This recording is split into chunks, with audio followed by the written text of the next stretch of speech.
it speaks to like the fucking Mandela effect with this movie, because for years I probably Yes. I thought that that's Right. what happened Terrible. on the Ed Sullivan Show.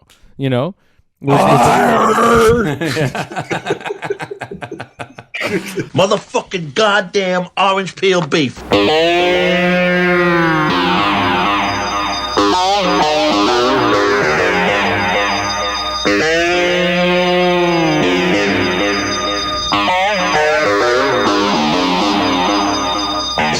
5 to 1, baby. 1 and 5.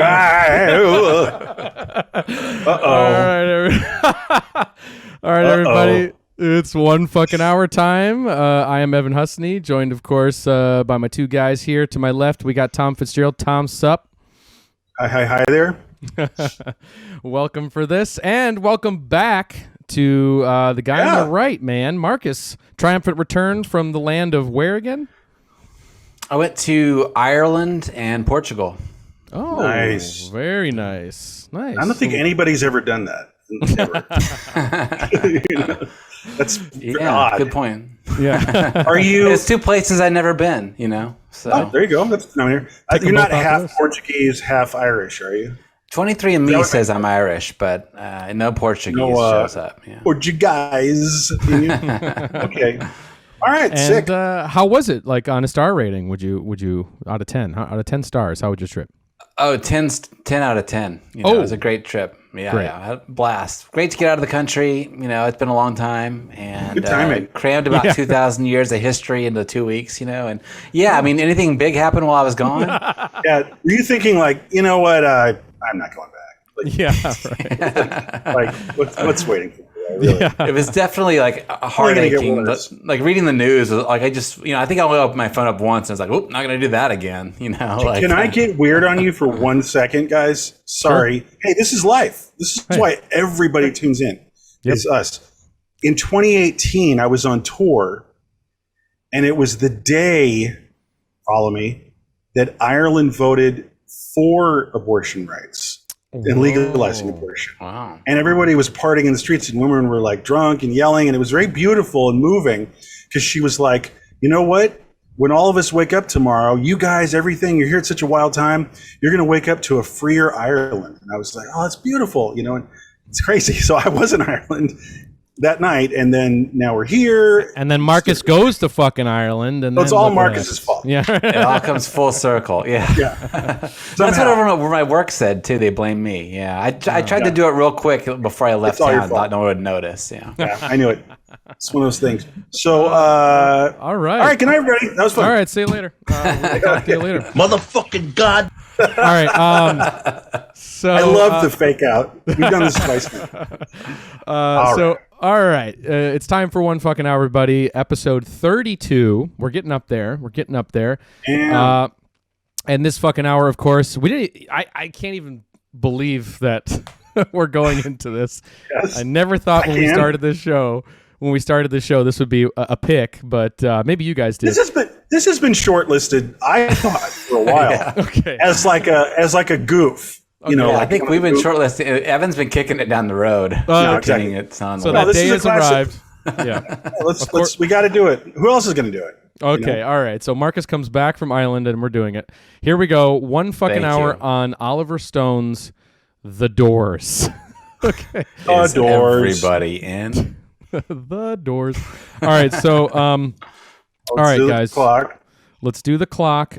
Clock starting now.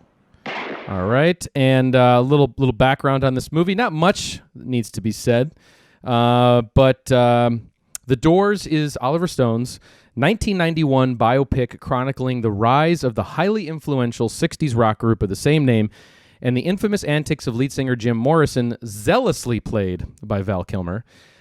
Cheap wigs, inauthentic and pretentious to the point of self-parody, this attempt at capturing the hedonistic spirit of the late 60s by way of the early 90s would set the framework approach for studio-produced, cringe-worthy rock music biopics for decades to come. Yeah, that we're actually wrestling with right now. I know. Like, there's a new shit one out right now. Like, Pistols? It's huge. Yeah. Oh, I was going to say, and also Elvis, and then of course it started off with Bohemian Rhapsody. Kind of the Elton John one looks fucking grim.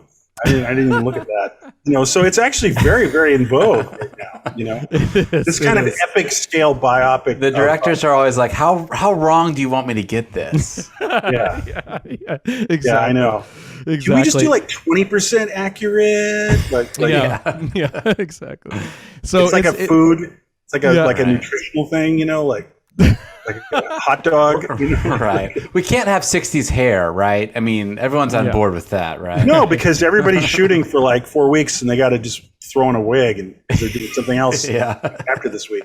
It's all about the wigs, you guys. It's all about the wigs. Yeah, we're definitely going to I'm a little jelly that your synopsis had bad wigs because that's okay. We'll get there. I know. I had a whole 15 minutes. Yeah, exactly. I know. It's a little teaser. Steer the ship. This is a teaser for what's to come. But I first wanted to start just clean slate here, just for all the listeners, viewers, on just what our relationship is to this band before we get into this movie. Right, the band. Full disclosure, where we stand on the Doors as a band. So, Marcus, you're the returning Irishman here. Tell us what's your relationship to the Doors like? Irishman. Oh well, you see there, laddie. I was thinking of Scorsese's 6 Hour. Okay, so I think that I'm a bad one to start with because my impression of the Doors is like inextricably linked to this movie. It's like so unfair. It's kind of like what the whole problem with the movie is that it kind of it ruined the Doors for like a whole generation of people, and I am one of those people. So, like I was just coming online when this movie came out, and my young friends had the soundtrack and stuff, and we saw the movie, and it was just even back then you knew that the movie was a problem, and I hated Jim Morrison, and it took me decades, well, not decades, it took me years to realize that he wasn't just like some buffoon. Like he actually had some impact on music. Like I didn't realize that, at that time I didn't realize there wouldn't be a Suicide without the Doors. There wouldn't be a Iggy Pop, without the Doors, the Stooges, that it all kind of comes back to him. And, that LA was a cool scene, all that stuff. It was just kind of wiped off. I didn't want to hear anything about the Doors. I just shut up about the Doors and especially him being a poet and all this stuff. And it was just the way it's portrayed the movie, just really a huge fucking turnoff. And it was a really big movie in '91. But those banners are everywhere. Oh, sorry, but talking about the band. So the band, yes, I like them now, obviously, but this movie really soiled them for at least 10 years, maybe more. Gotcha. I mean, amen, It wasn't brother. until hearing them on Pebbles. There's a early Doors song when they were called the Chandeliers, right? And I think that's what they were called back then or something. And they had a different band name or whatever. Go Insane, I think. But anyway, that's when I started to kind of appreciate there's another story to the Doors that I didn't realize. Okay, Tom, you're up next. Well, I did dodge a bullet in that being younger. I did get into classic rock briefly when I was 13 or something. The Doors was one of them. Not my favorite, it was more Led Zeppelin, The Who, but I liked the Doors. But then I saw the movie, cringe, but it didn't I had a better context, But really, actually, weirdly, in the past 15 years, and maybe since I've lived here in Los Angeles, actually, I've come to love them. I've had Doors weeks here, where I listen to nothing but the Doors, and it fits like a glove when you're in LA, and I go up to where Love Street is, and I get a Mexican Coke at the Laurel Canyon country store. So I think it's partly because I'm here in LA, and I love them, and I excuse everything. I excuse cringy Jim stuff because he's just Jim, and he did not choose how he was going to be portrayed. Including this film, and I also excuse post first two album cringe music moves, some cringe, because here's the bottom line. Here's the secret. The first two albums are all their material before they were famous and before the hype and before it got to his head and the dumb legend. They were nobody, and then this compression, and they made all these great songs. That's album 1 and 2, especially Strange Days. And if you don't like the Doors, check out the song Strange Days. Shit's dope. It's Yeah. very cool. Yeah. It's very hardcore, intense drug music with like good music, melodies and stuff like that. The end can be, if you're in the right mood, really cool. And the last thing I'll say is, the last thing I'll say about the end is that they did this beautiful thing in pop culture where millions of 14-year-old girls were getting hypnotized by a song at the end. Yeah, that's cool. Because they came in, in with like Light My Fire, and they're just like lighting a candle. Like they're not even on acid necessarily or anything. They're just like, right. So it's very long too, right? Isn't it like? I mean, it's a long song, right? Like, something like that. It's like 11 minutes. But it's like what I'm saying is though, it was very, it was really one of those gateways to hardcore, transcendent, strange-o rock and roll and general weirdness, and that's cool. Yeah, because they were a bubblegum band that got into hardcore weird, right? And I'll just always love that objectively, but I also love their music. Yeah, black bubblegum. Yeah, they our guest for next week's episode, which we'll talk about obviously when this episode's over. Robbie Krieger. Right? Yeah. He Frank put Whaley? no Ray Manzarek, of course. Oh no, he's passed on. But he actually put it really great in talking about the Doors as the Archie, but singing about death and incest, which like the Archies, yeah. So edible stuff, yeah. Yeah. But for me, hold on, my turn. Is my personal connection very, very similar in that, I went through a major classic rock phase around 13 as well. But this is in the late 90s, and for me, my first time ever getting stoned and drunk actually was the first night, which is great. Ooh. And it was listening to the Doors. Which album? Or just and a it bunch of was shit? well, I'll tell you in a sec. It was soundtrack to the film. Oh, dude, no, probably no. It probably was. Yeah. It was 7th grade, and I was in the basement of this guy's house. His name was Curtis, and he was like the middle school stoner, red curly hair, and he wore like the green military fatigue, like, army surplus look. Oh yeah. He was that. And I just remember his basement was filled with mosquitoes to the point of like an alarming amount. And we're just getting eaten alive. I'm stoned for the first time. I'm drunk Indoor for the first mosquito time. Indoor Nobody here mosquito gets attack. out alive. That's a cool look. Yeah, and just Very like hip. totally crazed.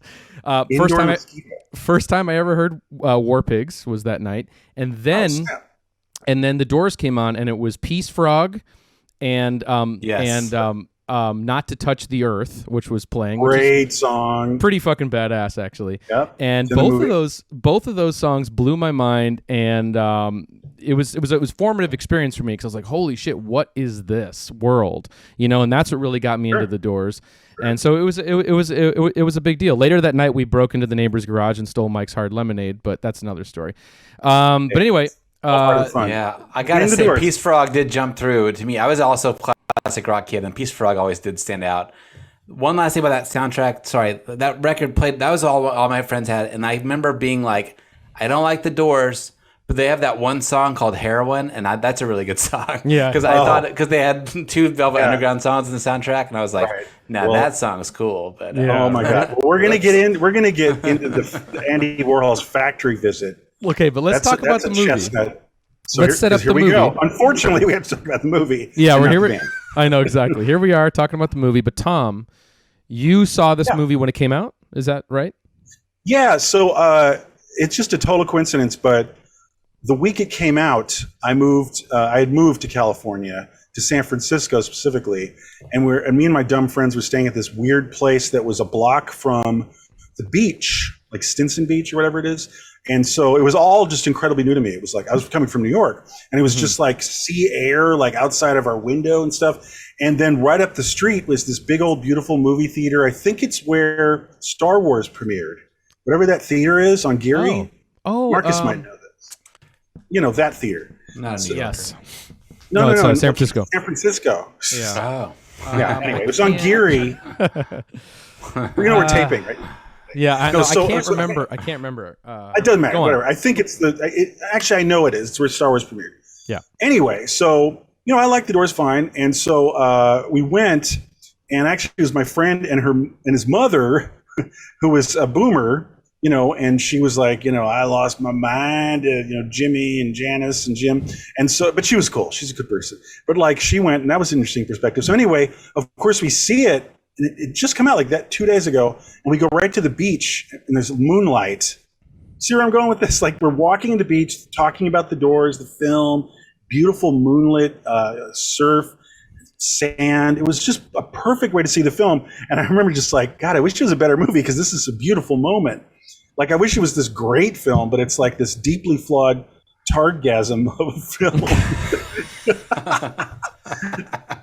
We used to say that, me and my friends. That was our catchphrase. Apologies to anyone who yes, who can't have an orgasm. So the thing is, that was my premiere, and then I got hooked on it because I just went, this is a camp classic, and I've watched it countless times. I watch it many times a year.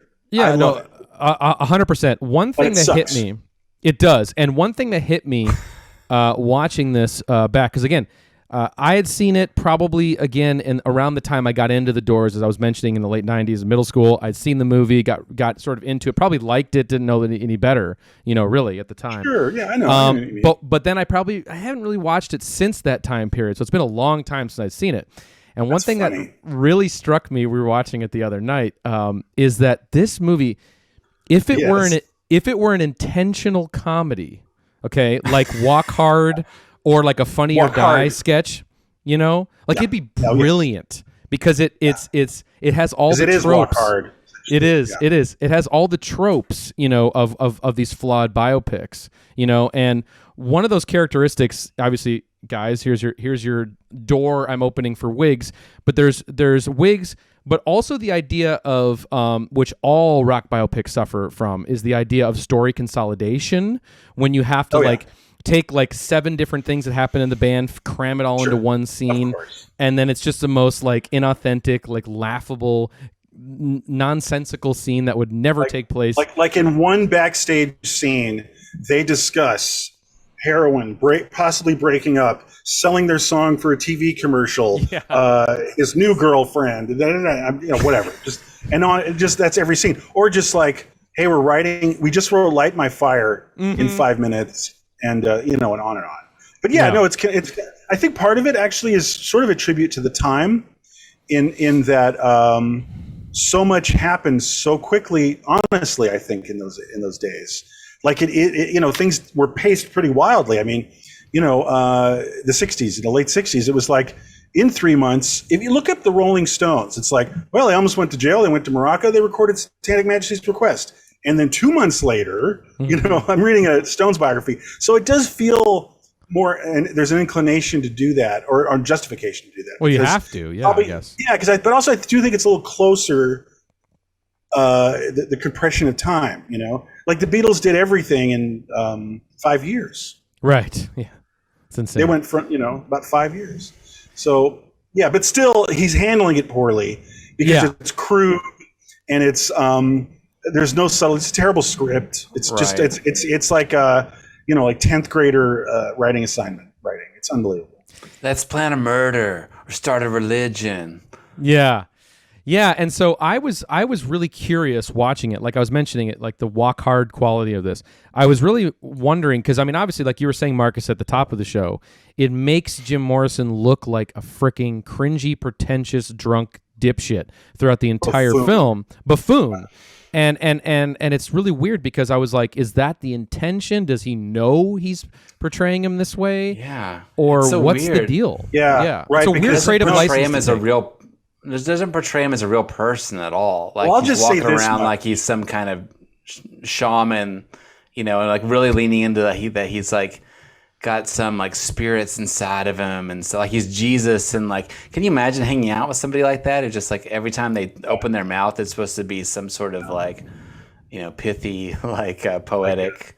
Yeah, it's like the first hipster in this movie. Inspiration. I know he's insufferable, and I think the only thing you need to know, because people try to drill down sometimes and get beyond the myth, like who is this person really, and it's tough. There's no like footage of him, really like eating a ham sandwich, watching the game. Like he is kind of he is a little mannered overall, but this was post fame. But anyway, think about this. Everybody but John Densmore was like, I don't want anything to do with this film. It's stupid and it's an insult to us and Jim. Like they wouldn't even watch it. Raymond Zarek was livid. Only Densmore, he's in the film in a cameo. It's stupid. I have a clip. I have a clip actually. We haven't done clips in a while, but I have a Raymond Zarek clip I'd like to play you guys about his thoughts on. Now sounds perfect, right? Yeah, I figured that this might be the right time to do it. So here is Raymond Zarek on Oliver Stone and the Doors. Boy, that Oliver Stone, I'd like to deck that guy, man. What a ridiculous movie. Why did he do it? I can't figure it out. Oh, there you go. But Raymond Zarek's probably... Keyboardist Raymond Zarek, yeah. Well, he was a piece of work. I went to a signing...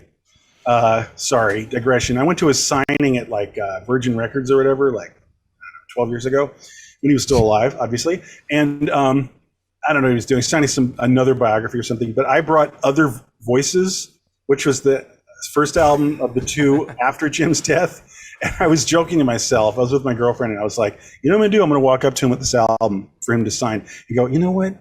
This is when you guys got really interesting. I mean, Jim, I didn't bother. It was going too fast. But I will say this: he was very cantankerous, and he kind of he got snippy with my girlfriend's answer or question, and I was like, this guy's kind of a doucher, And I wasn't surprised, and it kind of fit. So when I used to work at Amoeba Music, way back in the day, we used to have a quotes from Raymond Zarek's biography mounted on the wall, taped on the wall, probably 20 of them that were all these hilarious cringy quotes of him, describing, he'd always call him James Morrison in the book. And it was always James Morrison was a shaman. He was shamanistic and just all this really flowery, cringy sort of stuff. It was so fun. I wish I could remember them. They're the best ever, but that's incredible. I love that. He's got his own issues, with the legend of the band in general. So I agree with you. Yeah, but here's the background for the movie. So to get back to the movie, so it took many years to get off the ground, The Doors. Lots of scripts were floating around because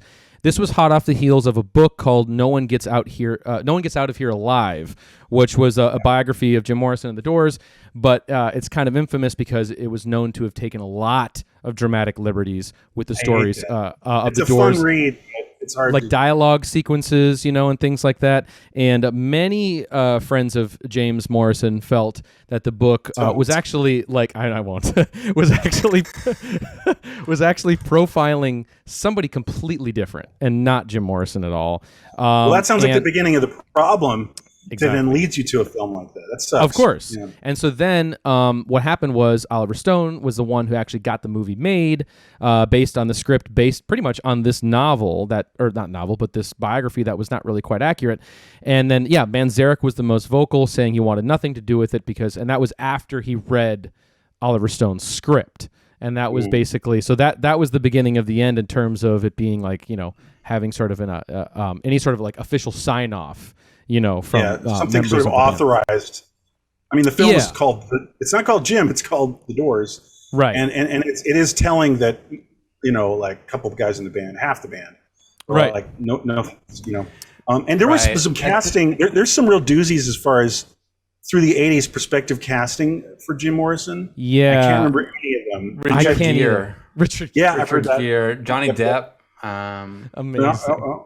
Might have been good. Well, this is actually a good time to bring it up, Marcus, unless you were going to go in a different direction.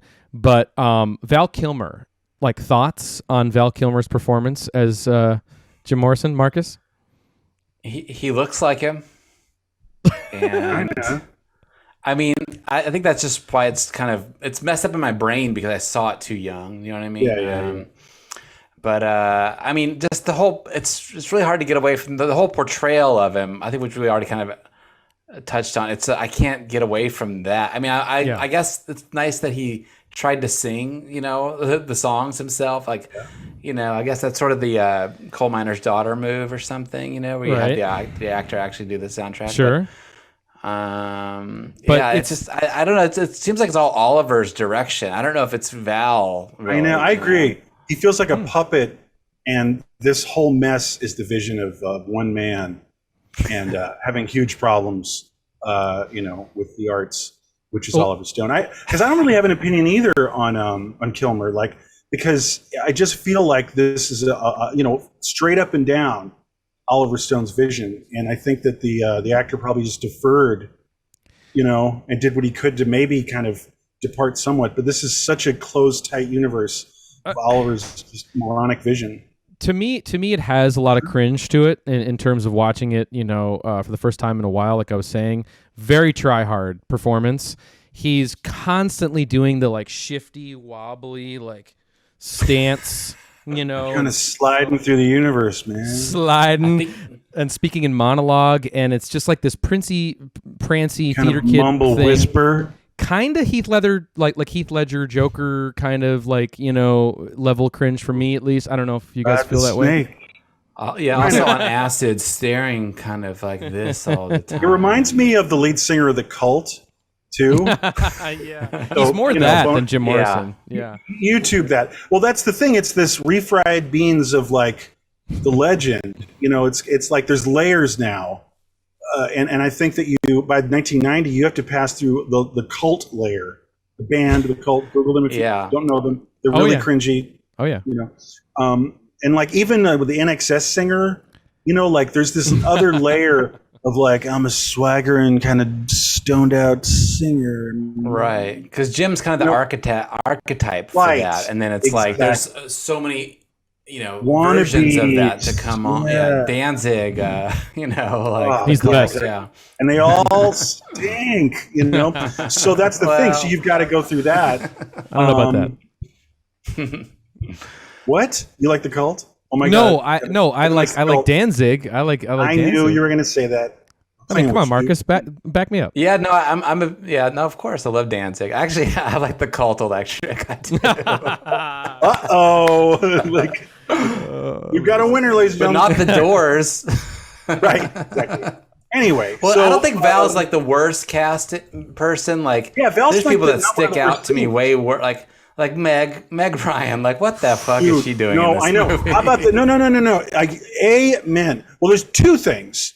She followed up an enormous film with an enormous star-making performance when Harry Met Sally, and then she follows it up, and everything I've heard is that she'd never heard The Doors until like after she got the part.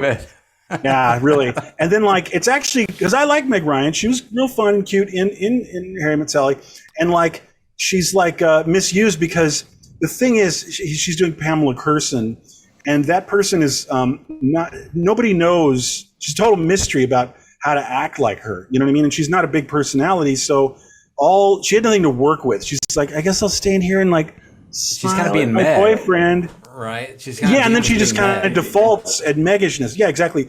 So I think it was a challenge because there's nothing to really chip away at. But let's talk about the band. I mean, well, she's got some really like her wardrobe design too. I think is among the worst in the movie, so it really stands out too. Like, good call. It helps her look more out of place. Do you know what I mean? Are you sure she's got the worst outfits? No, I'm not sure. But there's a moment where she's wearing like a blazer with shoulder pads, and she's got some like Spencer Gifts like 90s John Lennon sunglasses on. I know. Yeah. All right. Well, listen. So let's actually do this. Sounds like we're on a roll here of let's get into the cast because the cast is fun in a very wrong way. So there's the band. Oh yeah. Now one thing that perked me up when I saw it was nothing was hotter than this was between the first season 1 and 2 of Twin Peaks, and I was really perked up when it was Kyle MacLachlan as Raymond.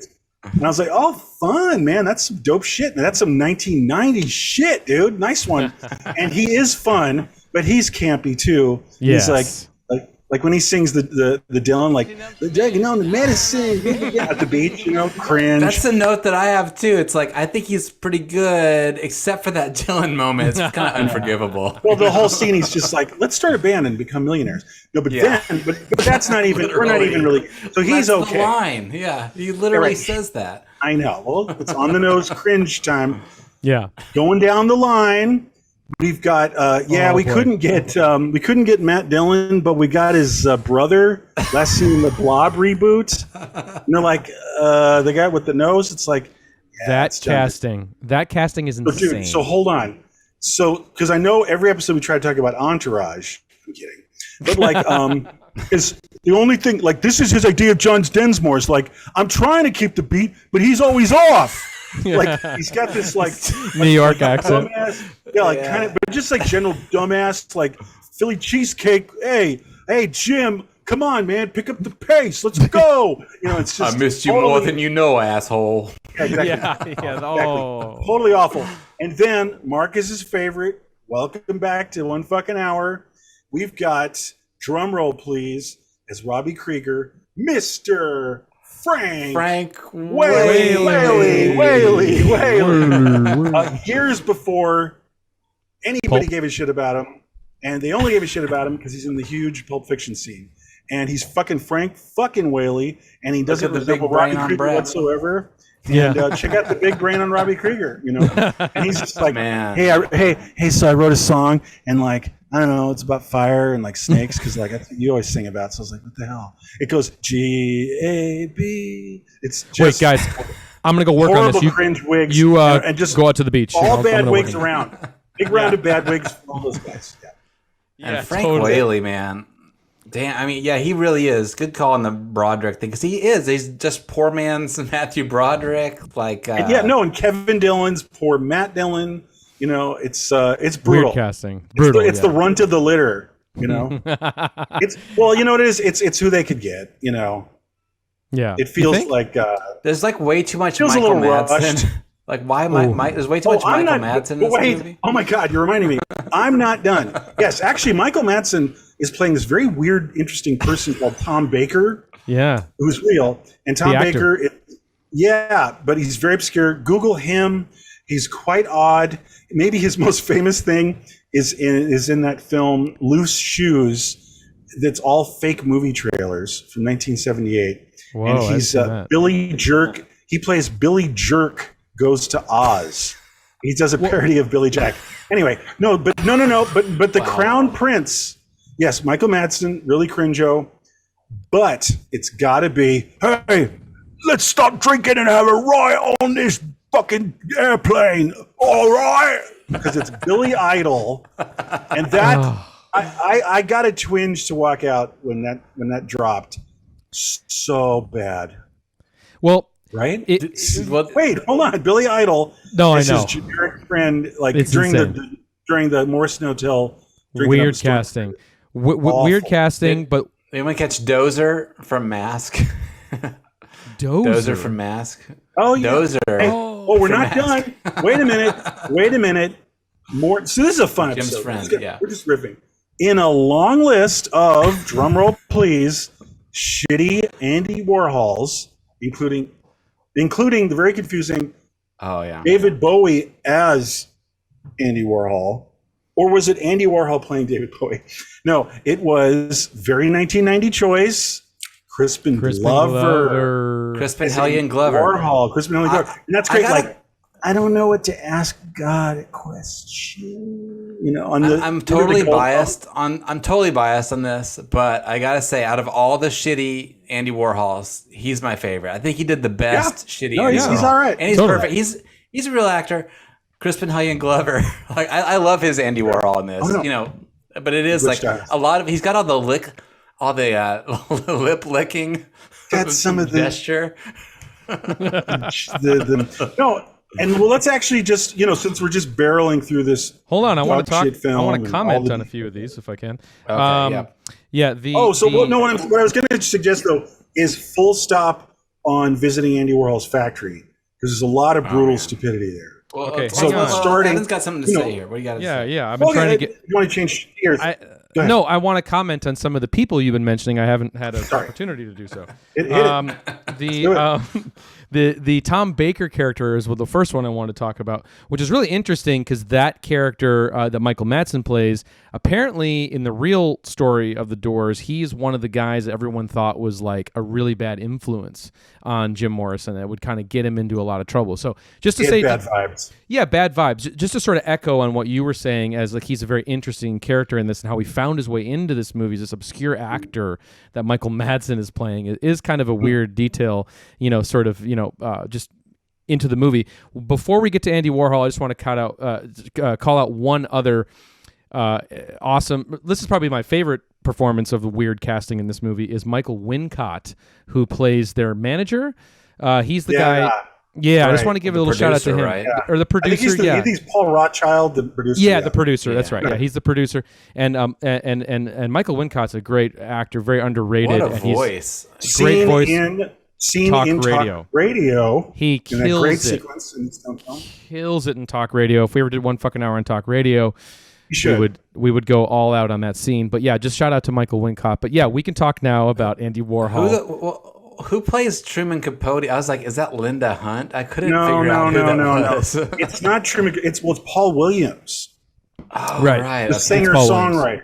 Right. But let me just put it this way. I hope they're not saying that that's Truman Capote. Oh, they are. Definitely. Are they? Are? Yeah. Wow, that stinks. No, wow, that it's sucks. not. I wasn't ever sure of that. But no, he's playing a Warhol PR person, is what. Okay. Okay. Yeah, I didn't think. And I don't even know if really Truman made that scene exactly, but right. Okay, so the Warhol scene was another cheap thrill when I first saw the film. Like you said, there's the Velvet Underground suddenly, and the song Heroin, and it's like, I got to say, in 1990, you're at the movies and you're not expecting to see this multi-million-dollar depiction of Andy Warhol's factory. You know what I mean? It's very, it's a square, weird Arsenio dog pound time kind of. So that it was a cheap thrill to that, and they're doing this like Dutch tilt waving is kind of fun. Drunken camera. Yeah, but guess what? Rearing its ugly head are on the nose, horrible contrived lines like, "Jim, let's leave this party. Jim, they're vampires." Yeah. Because they're like the bad people that'll turn Jim straight to hell, and like we're the good California like macrobiotic by the beach people, and there's a point to that, but just it's a super on the nose scene. But maybe the greatest moment in the film, and the one where I think I verbally said something, and so did my friend in the theater, was, "Hey, the elevator opens after the Warhol party, and there's a bunch of decadent people, and who's that? Who's this woman with huge fake breasts squished together and silicone, what is that, fake lips, duck lips, and she's wearing way too much makeup, and she looks like a penthouse leather dress." Yeah, leather 90s like. So yeah, and me and my friend were dumbfounded, and he goes like, "Penthouse pet," and we go, "Oh, that's fucking Nico." Yeah. Nico and the Velvet Underground. And it was so insulting to humanity, to Nico, to us, to life, to the universe. It's so unforgivable. Yeah, it's horrible. Insulting too. Yeah, it's just like totally like an attempt, a smear, like careless. They couldn't even get like a star. They couldn't even get like a star to play or anything, or someone good. I mean, I'm not saying they did it on purpose. I'm saying that like it's an accidental like. Well, go ahead. Wait, I don't know. What am I saying? No. I mean, I unfortunately, I am disagreeing with you in the sense that I think it's incredibly intentional, and I think that it's Exhibit A of why Oliver Stone is a moron. Because he goes, "Hey, oh yeah, the chick in the Underground, she's very beautiful, and what's beautiful? Big dumb lips and big fake breasts, like in Penthouse. So that's beautiful. That's his idea of beautiful, which is crude and infantile." It's like I think there was great intention. I think he's like, "Give us a really beautiful woman," and it's like, there's all kinds of beauty, and she is this cold, weird, icy beauty. She's a villain. Very subtle. Villain? She's like a villain. Oh, in the film. Well, yeah, no, but I'm just talking about her look. So anyway, whatever. I think it's with great intention, and that's really damning. That's all I'm saying. Her and Jim had a relationship, right? Her and Jim were together, right? For a period of time. And then her and Iggy. But anyway, I just wanted to say, sorry, Marcus, I wouldn't mind spending a minute on that like, everything's about choices. Directing films are about choices. And I think that's such a clear example that this guy isn't in over his head or whatever. He's making incredibly bad choices based on a really bad taste and a low IQ. Yeah. Really? Marcus, what were you going to say? I don't even know, but I'm just like, I think like I was surprised that the actor is really bad who plays Nico, and it's insulting, and I'm dumbfounded by why they didn't get someone notable to play the character because it's a featured character, you know, and everybody else that's at that level is like, you know, kind of this. She just, I don't know, she's really wrong for it, and there's nobody. It's the wrongest moment of the whole film, and it really just. Incredible. It makes it like it does drive it into the like just unforgivable category. Yeah, great. You know, it's maddening. Great. It's Michael Madsening. Great segue here because I'd love to spend a little time on, if you guys will allow, on just the things that they got wrong or the things that they changed. Perfect timing. Let's do it. The things that they absolutely took major creative license with. Because I did my research. I did my homework, guys. I've got one. Okay, cool. If I can, just to preempt it with a little personal anecdote, and I'll shut up, is this is a very Beavis and Butthead moment for me. So to go back to 7th grade, as I'm getting into the doors, I'm watching the movie, I had to do an essay on a famous person. And who did I pick? Jim Morrison. So I did my essay on Jim Morrison, but of course, like a total Beavis, I'm writing the essay just of what's in the movie, The Doors, that we're talking about tonight. Okay. Do you still have it? No, I wish I fucking did. But anyway, dude. So I had so my teacher at the time, I can't really describe her other than Thora Birch in Ghost World. She's kind of that kind of aesthetic, you know, Gen X kind of, you know, and she was a huge Doors fan.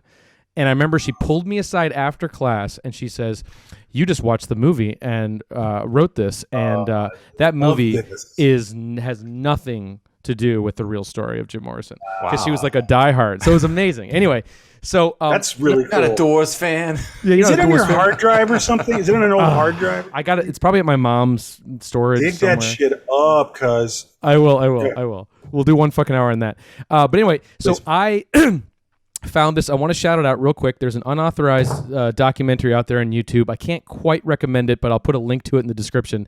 It's called The Unauthorized Truth About Oliver Stone's The Doors. It's 55 minutes long, narrated by a Doors super fan, okay, who's very pernickety about a lot of scenes. And he's like, yeah, Jim Morrison wouldn't be wearing leather pants in this scene. Right. There's no way. You know, so it's things like that.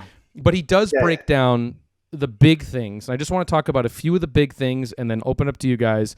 The first one, kind of in semi-chronological order, the desert scene, where toward the first little, you know, I don't know what, 25 minutes of the movie, the desert scene never happened. Okay, found this interesting too, that the band never, in real life, the Doors never took psychedelics together as a band. Wow, can you believe that?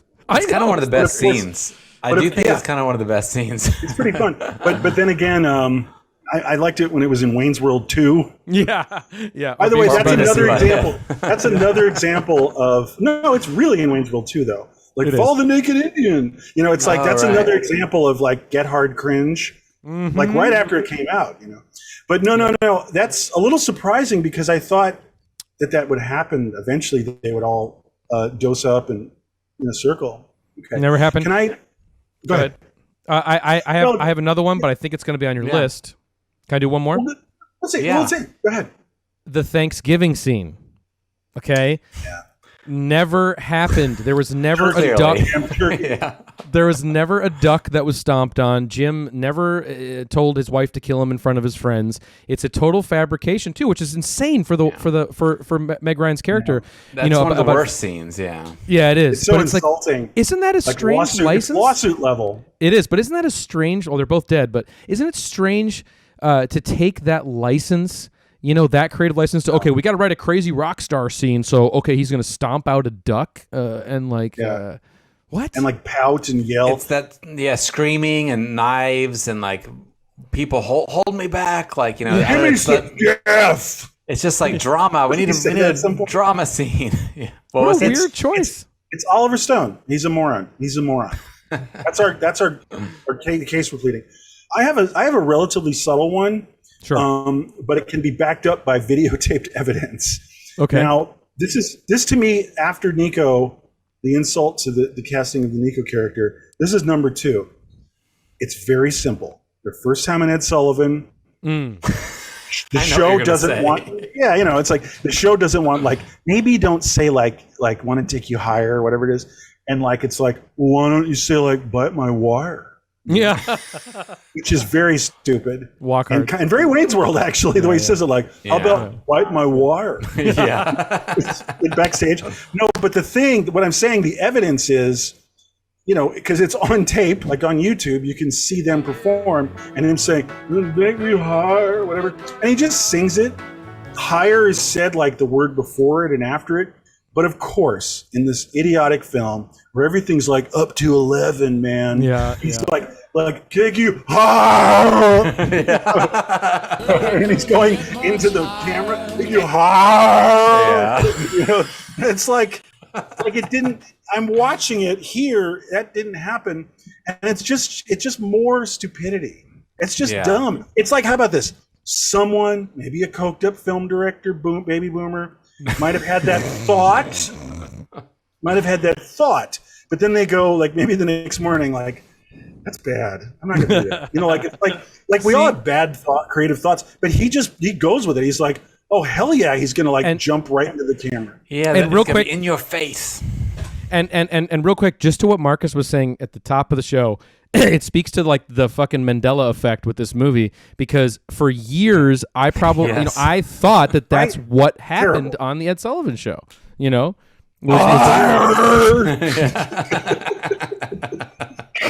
right, I got another one. Not even close. I mean, his head doesn't move, and he doesn't inflect on higher more than any other word. Actually, he kind of goes down a little. You're going to be disappointed when you watch the Sullivan version now. Right, exactly. It's so subtle. What is that? Like, yeah. I think this, as a period piece, I think this movie's really one of the worst. Like, the 90s, the late 80s is just poking through, like, everywhere you turn. Staining. The hairdos, like, perms. Like, all the hair is, like, like 50% of the hair is just wrong. The clothes. Especially in the nightclub like scenes. The nightclub scenes, yes, wherever they played, Sunset Strip, and the women in the front of Sunset Strip and stuff, and like it does that classic wrong like thing they're in front where of like a hairband. That sort of pre-Mad Men move where like the 60s was just like every year of the 60s was 1968 or 69, so like it's like 66, everyone's dressed like it's 1992, and like they're like it's and 68 at the same time. It's like it makes it feel like all that stuff was already happening instead of them being sort of like helping usher in that culture. So it's like women should have like I don't know. It should be a girl with a beehive or something. There should be squares in the audience. Oh no, absolutely. It looks like it looks like a. It's so wrong. It looks like a Temple the Dog show or something that they're all at. All right, the clock is dying here. Well, I know. Like this is just such a fun subject. Oh man. I don't know what's on your agenda, but I was going to defend him. Okay, can we get fun? Can I get two more quick ones in? Oh, just real quick. Sorry, I just gotta say this one. It's Oliver Stone though. It's Oliver. He fucked up because like this movie, it's a bad period piece. But like Tom, you've mentioned this before. Other people were nailing the '60s and Goodfellas. '70s. Same year. Same. Yeah. I've always said it's the Goodfellas. So indulge me. Yeah. Or we've had this Confused is a few years later, and it's like but Goodfellas really nails it insanely.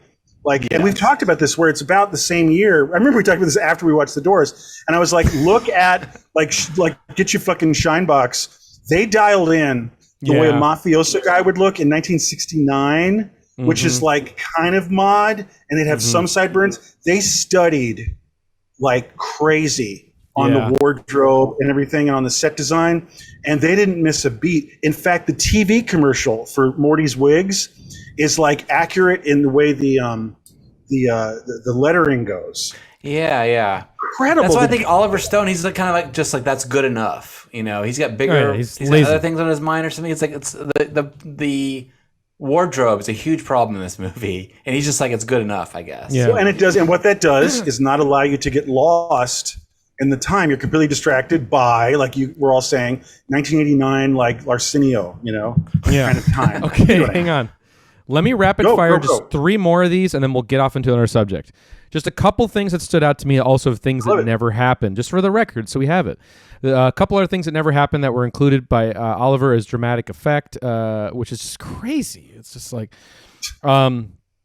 he never, only according to one rumor and innuendo, he never there's no confirmation that he ever set his wife's closet on fire. Okay, I was going to bring that up. Yeah, I was going to guess that. That which is very litigious kind of thing. I meant like his family suing. No, I know it is. So, it should be unbelievable. It's crazy. It's like, oh yeah, that scene where he attempts murder. Like, yeah. Okay, exactly. Another big thing is that although Jim did do psychedelics, okay, he never really took that many other drugs. No pills. He actually quit smoking pot after a while because he started to get too paranoid from it. He never did cocaine. And it was only a rumor towards the end in Paris that he ever tried heroin, but it was never actually been confirmed. No one's he sure was a boozer. how he died. Yeah, right. No exactly. autopsy. Right, exactly. But he was a boozer. Yeah. And so he was a major boozer, and that was the extent of it. The other thing I'll just say real quick to have it on the record, because we've all said he's a complete unlikable douchebag in this movie. Actually, most people in this movie are unlikable douchebags.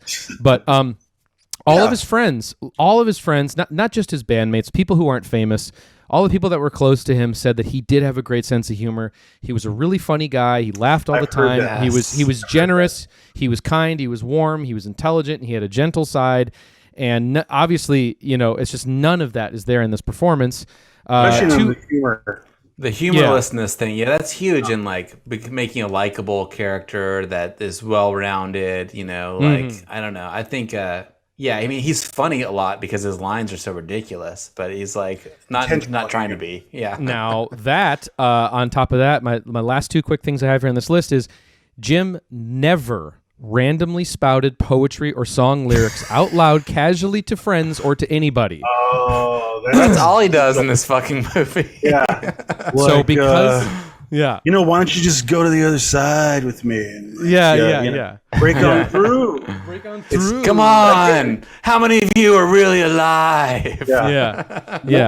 Exactly. No one gets out of here alive.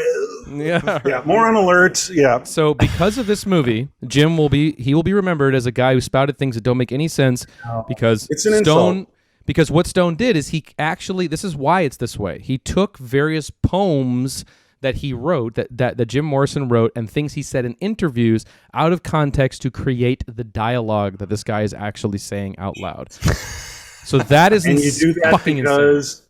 Yeah. And why do we do that? Yeah, why are we doing that? So anyway. Looking for some sort of poetry in someone's life, but like getting just lost up the pretension of your own ass, he's totally lost in the pretension. Well, it's like everything else. It's like there's a huge on the nose problem. This film, that we've been describing this whole time. You know what I mean? Nothing feels natural at all. It's an incredibly artificial thing. Like it's not really a docudrama. It's not really a film. It's like fiction. A long form. Yeah. Yes. Good call. And it's kind of just like a long music video made by a baby boomer. Yeah. Mm-hmm. I feel like. Yeah, it should have been. I don't think it shouldn't have been. It should have been a great movie. Like on paper, there's a lot of things that are lined up. It's a great story. The music's insane. It sounds. We watched this in the theater, Tom, and it sounds so good. Like the music sounds great. There's cast of thousands, like rock and roll movie. Big budget rock. It's like a huge because just to contextualize it for a second for everybody, he could do anything he wanted. And that's really the only reason that the studio threw like millions and millions for this film. $32 million. Oh, well, there you go. He came off of Born on the 4th of July, and like 2 films in a row that were like monster hits and Oscar winners and stuff. So he had one shot, and so there was nobody saying no. I think it's another problem, by the way. Yeah, because he was very much the man. Excess. And there was absolutely there was no. It's one of those. It's a Magnolia. It is. It's a Magnolia. It's a Magnolia. Quick definition. Coming up on your screen. It's a Magnolia. Is, you make Boogie Nights. You're the man or the woman. Director, and then you can do whatever you want. Blank creative check. And so he did that. And then, but actually, to speak to what Marcus was just saying, it is pretty fun on the big screen, and I recommend it to people because it does have a power to it. And all I'm going to do is I'm going to defend the film with 2 key moments. Well, I have a defense with a premise. Okay. It's the scene. Nobody talks about this, but it's like I think it maybe was Not to Touch the Earth. It's mutating, and it's this outdoor concert at like Golden Gate Park. That and it's scene, being, yeah. It's being led by the Naked Indian, And It's actually pretty cool. And the thing is, this is my defense of him, is it's so unreal. It's like it's not. It's like Fellini. It's like, of course, this is not realism. Of course, we're not doing a gritty depiction of like a night in 1969 or whatever. It's like it's totally fantastical. It's satirical. Yeah. And I guess that can explain his attitude better to me or to someone, because it is so fantastical. It's like, and it's very subjective. Maybe you were there, because Oliver Stone was a Vietnam veteran who did a lot of LSD, and rock music really deeply affected him. And he was very angry at his government and the world. He was very nihilistic. He was also really into like psychedelics. So maybe he did go to a Doors concert or some kind of rock concert at like, the Fillmore or something. And he had this transcendent moment where it's like, we're all undulating, and suddenly me and her and him, and we're all one, and we're just breathing together, and we're breathing. And that scene has that feeling. It's a great song. Like, it's not a band. It's not a rock concert. It's not a pop song. And I've actually been there. I saw a Buttle Surfers concert once. I saw it many times. But like, in the 80s, it's like you really do, even you don't have to be on acid, but you're just like, you're undulating, and you're like, I'm in this tribal, ritualistic thing, and the lights, and the music, and the sounds. Yes, I love doing stuff like that. that scene does really bring you into that. Yeah, yeah. So do you see my defense? It's like the crowd is deep. It does look like a huge cast, like all these extras. I think it starts getting slow mo. It doesn't get it gets kind of that slow mo thing where it starts, the abstraction it starts melting a little bit. So I like that. I don't think they make movies like there are the rock biopics now, but like I don't think they go that big anymore, do they? Or like they're gonna populate with like digital people, not real people, or something. Yeah, digital people. But I saw like this feels like big. When I saw when I saw Jamiroquai like that, we were all just fucking going. Okay, too. I think he's kidding, guys. Jamiroquai's. I think there's lots of good things about the movie. I think the photography is pretty good, for like 91. Like the way it's shot looks pretty good. There's like all that stuff, smoke in the air. There's lots of interesting visual things happen. Like in the desert, there's a scene where the camera's spinning around and it's like got a really wide lens against the mountains, and they're kind of bending with the lens. And I like that scene. There's good like blocking light. There's a lot of good things about it, about the way it's done. But then there's all these bad things. It can be very handsomely shot. Like a lot of times. Yeah. But Evan, you had a case for. I just like that little moment before the scene in Miami, the infamous Miami concert, where he showed his wang to the crowd with the goat or whatever. With the goat guy, but I actually don't hurt my goat, man. Yeah. I actually like at the top of that scene when he's walking out to the stage. There's all that trippy, cool, petri dish shit playing, in the backdrop, and he's kind of silhouetted by that. That's kind of fun. And then he comes on stage. Obviously, he has the longest mic cord in existence, as he goes into the crowd to circle in the circle pit. Dead rats. Yeah. But that scene's kind of fun. Another amalgamation, I think, of a lot of different, historic moments in the Doors, various concerts and things like that. I have one more defense. I'm kind of enjoying this actually, because I am conflicted with this film. Now, I saw this like the week it came out. I just moved to California. The beach air was in this, it was in the air, beach scent. And when the film starts, like he's on, they're playing, is it Love Street? It's one of those songs. I think it's Love Street. And he's living on the roof. The canals? Okay, yeah. Yeah, no, you're right. Yeah, the canals and the dogs go by. And in the canals, and it's like nighttime Venice. You're at the beach. It's when he like ignores that Pam has a girlfriend and is just like, hey, let's hang out. And like he reads the poems. It's a little cringe, but what it is the non-famous Jim Morrison being depicted. So it's like way smaller, and he's much quieter, and it's a little cringy in a subtler way.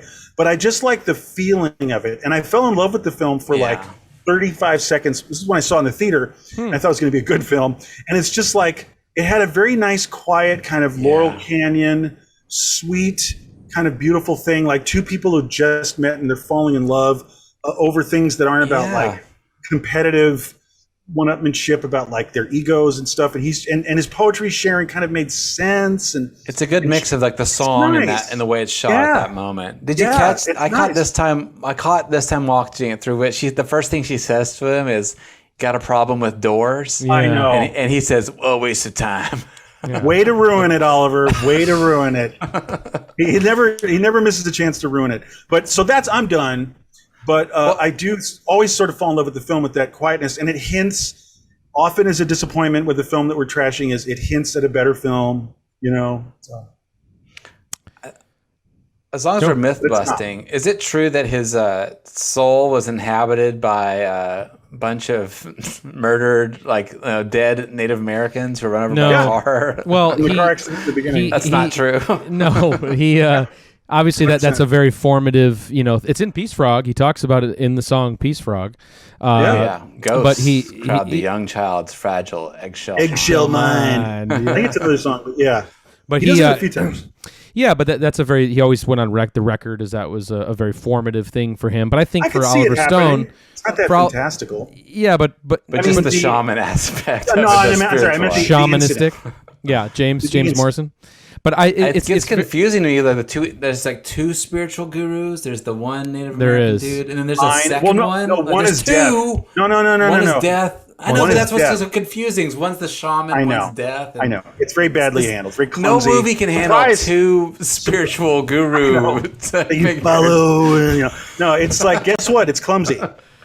Shocker. Yeah. It's poorly handled.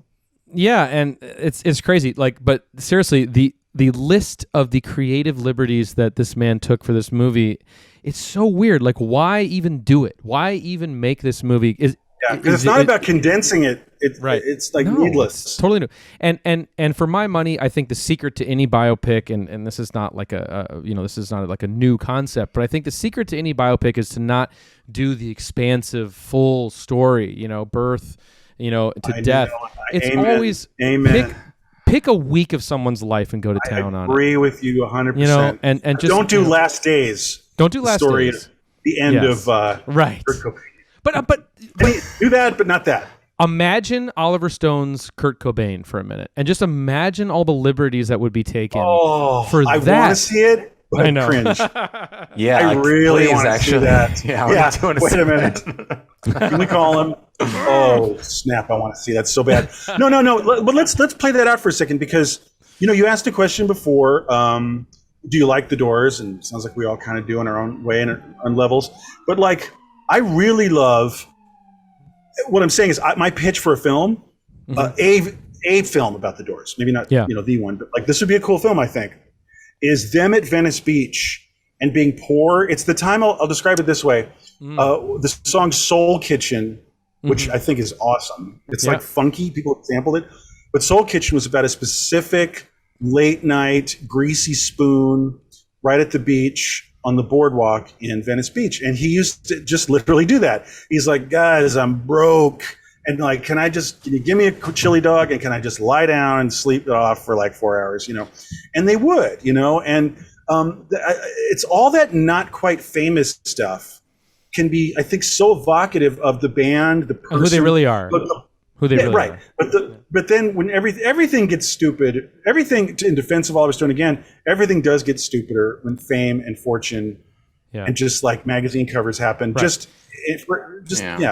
So the early period could be really fun, and he really was on. The band was on fire. Tom, 30 seconds. Good poetry. I'm done. We can't leave without addressing the stupidest moment and the best line of the whole movie. Oh, which Tom, you know what it is. Oh, we all know what it is. Say it. Do it. He's got. Let's get some tacos. Come on, let's get some tacos. Let's get some tacos. Yeah. And then you got to be wearing a fake Will Ferrell beard. I know. And then have a jingle sound when someone's waving a feather, Actually, Fat Jim Morrison. That beard, though. Fat Jim Morrison is my favorite period of Jim Morrison. All right, bing, that was it. Wow. Fuck. An hour was not enough. Someone was worried we wouldn't have enough to talk about. I didn't. I never said that. One fucking Oliver man. God, there's so much. It's so dense. Like, we really missed a lot. So anyway, it's over. So yeah, but that was fun. Yeah. Happy summer, guys. It's our first summer. That's a good summer film. You know, it's our first summer. The summer of one fucking year. It is. We started in the fall. Oliver Stone, he's definitely a contender for some more one fucking hours. I think know he's rich for it more bad. I mean, I would definitely. I mean, U-turn. Okay, hang on. Dude. 1 fucking hour of Natural Born Killers would be insane cringe. I can't watch it. I can't do it. I can't literally watch it to talk. I can talk about it from memory, but fuck. That's brutal. It's a brutal watch. Rough. But then one, go ahead. No, you go ahead. No. But it could be a great hour. But one fucking hour on talk radio, I think there's so much to talk about there. That's in defense of OS, yeah. In defense, the real story is amazing. The story behind that. Yeah, right. We've had talk radio's been shortlisted for a while. I would do that in a heartbeat. I love talk radio. Marcus, have you seen talk radio? Very cool. No, I haven't. It's good. But I think that let's not start another hour on another film. But what I'll say for finality is, I think talk radio is a good example of someone who's not bloated and coked out, like Stone was when he made the film, The Doors. And also, there's another creative person, Eric Bogosian. Yeah. And I think that the counterbalances it. And what we're responding to is, I think, like, as much Eric Bogosian. You know what I'm saying? Like, well, you know what's interesting about that? The Doors is 100% Oliver, and that's a problem. And you know what's interesting about that? And then I'll shut up because we're not talking about this movie. I know. But is the idea that it's based on a true story, right? The murder of a disc jockey who was murdered by white supremacist groups. Incredible story. Insane story. It's a great book too. Talk to Death is the name of the book. But anyway, it's a true story, and he took all these liberties with it, but it worked, man. And so cool, because it's not quite him. It wasn't David Berg or whatever. No, but it's not him, which maybe is the way to do it. Yeah. Anyway, that was 1 fucking hour on The Doors, the movie, and a little bit of the band. And if you haven't watched it in a while, folks, have fun. And, we forgot to mention the last time we watched it together, but that's a story for another time, I guess. Yeah, we watched it in a theater setting, and it's just nonstop fun. We were so loud in our disgust and hilarity. We watched it minutes after Oliver Stone left the building, actually. There was an Oliver Stone appearance. Let's condense it. Oliver Stone came to a theater we were working at, and he had an appearance. An hour later, the police came, busted us for serving beer without having a license. So it's Oliver Stone and LAPD, and it was fucking giddy fun, and he was, of course, like rolling his eyes like, fucking pigs, man. Like a classic boomer thing. And then, we just, I remember Marcus, we were like, dude, we're watching The Doors right now. And Marcus just went, boop, and like hit up like Pirate Bay or something. And we were just like watching it within minutes. And I was like, baller status. Like, and then we threw it on the big screen at the theater after hours. That's amazing. It was great. That sounds like a lot of fun. Much more fun than I had watching it over the last. I actually had to watch The Doors over the last 3 days because I couldn't do a one and done sitting with it. So anyway, let's. My apologies. Yeah, it's okay. But glad you're back, Marcus. Let's talk about next week. Here we go. Yeah. Let's talked about Arsenio way too much. Yeah, I know we did. I was doing it as a gag to myself. You're going to cut to him. That's the new in post production. Can you cut to what I'm doing now? In post production. Fucking hour. What's up? With my dog pound. Finger. Okay. Let's talk about next week for Christ's sake and get out of here. Sorry. Okay. Next week, this has been a long time in the making, actually, to have this very special guest on the show. He's a good friend of ours, a former colleague of mine. Man knows his movies. Let me tell you that. And a friend of all of ours. Yeah, of course. Like through individual.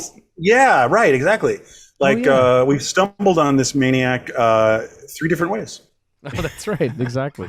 We're all friends with him from completely different parts. Yeah. Really? It's true. Wow. Yeah, that's true.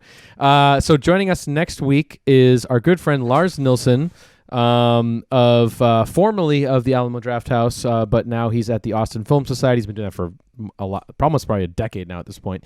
But he's working at the Austin Film Society. He's a brilliant mind in the world of film. He's a great curator, great programmer. Good guys. And he is one of the good guys. And he basically is a listener to the show. He wants to do Oliver Stone's U-turn for some reason, right? I don't know. We had to say yes. JFK. So, sorry, everybody. Nixon. Oh, God. No, W. Okay, no. Lars Nilsson. Sorry. Lars handpicked a film to do for the next one fucking hour. I'm very excited about it. You guys have not seen it, so this will be interesting. This is the first time I haven't seen the film. And I'm not planning on it, so it should be interesting. So that was my thing. I was going to not watch it and just laugh maniacally the whole time. Totally. It is a Lars favorite. I was just going to say that. It is a Lars. This is a Lars favorite that I also love too, and I actually caught it last year for the first time. I thought it was great. I think it's a total gem. I'll be interested to see what you guys think about it. Cool. But I actually own the movie on video disc. Dude, so bust that shit out. It's going to be one fucking hour on all the marbles. I love those. Nice. All the marbles. All of them. Yeah, so that's awesome. I love those. I have no idea. It only costs $500. Fucking $2.99, I'm sure. It's all the marbles. So all the marbles. I know nothing about it. Well, I'll tell you. Nothing about it. It is the 1981 Robert Aldrich directed movie starring Peter Falk, where he is a wrestling manager for a female wrestling tag team. So it's right up my alley. But the whole movie is basically them on the road, making it from town to town, trying to chase the tag team championship belts. But shit gets heavy with them on the road, as you know, they're kind of he's a father figure to the girls, and it's actually really fun and actually has some good grit to it. I think it looks amazing. I don't know. We'll talk about it. We'll see what you guys think. Yeah, I don't know. That's the whole idea. Let's get into it. Let's get into it. See with what Lars has to guest, say. Lars Nilsson, man. Lars Nilsson, man. One fucking hour. And and obviously he's gonna have some thoughts because it's his pick. I loved hearing that, by the way, instead of him picking Casino. Nice one. All the marbles. I'm stumped. He knows how to pick them. Yeah. Yeah. Yeah, exactly. So I trust his taste. You could have just done something dumb and picked the Doors. I know, like an asshole. Star Wars. Star Wars and the Doors. Or Mask. I didn't pick that one, okay? I'm not talking about you. I'm talking about all of us collectively are a bunch of asshats. Yeah. All right. Well, guys, I think it's time to wrap it up, of course, but we cannot leave you without your moment of Zen. And so, all right, everybody, well, enjoy that and have a great rest of your weekend. And we will catch you next week, of course. Happy 4th of July, I guess. I don't know, maybe not. And see you soon. All right, everybody, take care. Bye-bye. What they want to see, people, Lizard King, whatever that means, or some demonic cat in black leathers. Really, though, I think of myself as a sensitive, intelligent human being with the soul of a clown who always seems to blow it at the important moments. Motherfucking goddamn orange peel beef.